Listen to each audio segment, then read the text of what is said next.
You might have a biased answer to this question, but how do you recommend the average online ecom brand approaches discounting? Well, so for me, as a database marketer, everything was segmented. And when I talk about segmentation, some of the campaigns we did, I mean, I remember we did one for Bath and Body Works. There was 6 million people that we were sending postcards to, 6 million. And we did it 3 times during the holidays. So it was 18 million postcards. In that segmentation, you can get into levels of granularity that makes sense.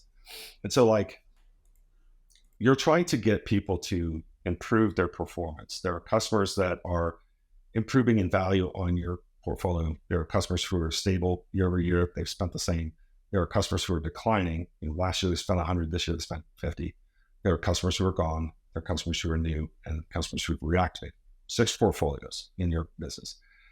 When you look at each one of them, there are things that you want to do. And the people who are growing, I want them to continue to grow. Do I think I could get more transactions or more units out of them? Probably more units. That are transacting at high velocity right now. And so when you take those portfolios and you segment them all into quintiles, very simple quintiles, just those, you'll see this huge split of discount utilization, number of times contacted, et cetera.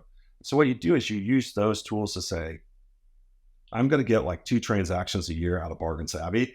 It's going to be, summer clearance and holidays. And so, or maybe January clearance. And you're like, okay, so this is where I've got to manage those expectations. Can I get an extra transaction during the holidays, or can I get it during the summer? And so you try and target those different behaviors. And the problem that retailers are going to have is that the vast majority of them don't have the tools to do it. And I've said this many times to Rick Watson runs a big talk about Shopify in particular for more than anything else. I'm like, I don't know why they don't deliver marketing data warehouse services to the customers, because they would be such better merchants if they had it, because the segmentation, the targeting and everything would be much faster. And you could do live RFM scores. As soon as somebody transacts, you update their score, it's done. We're going to deliver some of that on our platform. We'll do some of that in some of our paid versions of our platform. There will be response models, spend models, RFM segmentation, all of those things will be flagged in there. But there's also ways for you to sort of use discounts to move them into categories, particularly if you have bundles that are in those that are cross category, that could be useful. So really depending on where that customer is in their life stage with you, because some don't stay there forever, and how they're performing now. Can I really get, a bargain savvy person to spend $200? Probably not. But if I can get them to spend 50, I've doubled their value. Okay, so that's the perspective that I take. And that's where we talk about unit targeting within transactions. Just add an extra unit. Maybe you get a discount, but that unit takes you above the threshold of 50. It takes you to 60. And that was one of the other blog posts I put out there. It doesn't cost you $10 to give $10. You know that. If you know anything about markup, you know that most of that $10 is just markup. And you've already had a settlement price in there. That's the other thing that I really spend a lot of time talking about. Use your discounts. And by the way, if you aren't putting them into your pricing, you have made a major, major mistake. Put them in your price. So, yeah. Sorry about that. That was my rant. It was a long one, so. No worries at all. I was thinking the other day that, and I think I was speaking to Val about it, that the Shopify analytics is about 2% of where it should be. I'm not sure what the analytics team is doing at Shopify, but they could be providing so much more value to online retailers. So I just told you, right? I worked on a large multi-tenant data warehouse that had 85 million consumers and 2 billion SKU item records.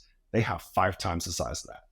Why are you doing something with that? It boggles my mind. You could double the revenue from your merchants when they look at it, and in one segmented campaign, they could lift customer spend by $60,000 a week.